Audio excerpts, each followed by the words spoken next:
আমাদের প্র্যাকটিসে খুব ব্যবহৃত খুব কমন একটি রেমেডি নাক্স ভমিকা।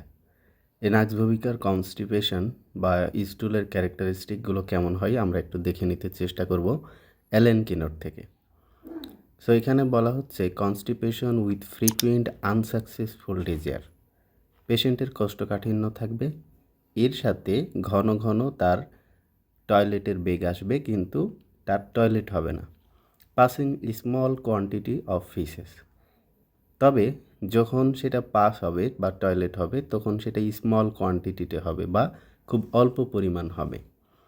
ইন আপার অ্যাবডোমেনের ক্ষেত্রে ইগনেশিয়া ভিরেট্রাম গুরুত্বপূর্ণ।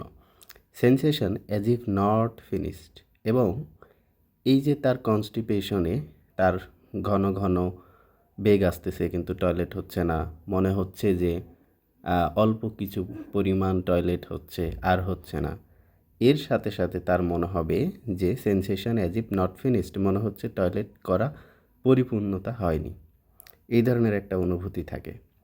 ফ্রিকুয়েন্ট ডিজায়ার ফর স্টুল, ঘন ঘন টয়লেটের বেগ। অ্যাংজাস ইনএফেকচুয়াল অ্যামেল for a time after stool, অর্থাৎ সে যখন অ্যাংজাস থাকে, ইনএফেকচুয়াল থাকে, তখন সেটা বা স্টুল সেই সমস্ত প্রবলেমগুলো স্টুল পাস হওয়ার পর বা টয়লেট করার পর কিছুটা ভালো থাকে। ইন মর্নিং আফটার রাইজিং, সকালের বেলা তার টয়লেটের বেগ আসে। আফটার মেন্টাল এক্সারশন, যখন সে মানসিক পরিশ্রম করে এরপরে তার টয়লেটের বেগ আসে। অল্টারনেট কনস্টিপেশন অ্যান্ড ডায়রিয়া, অর্থাৎ কখনো তার ডায়রিয়া থাকে, কখনো তার কোষ্ঠকাঠিন্য থাকে। এগুলো হচ্ছে নাক্স ভূমিকার স্টুলের ক্যারেক্টারিস্টিক। ধন্যবাদ।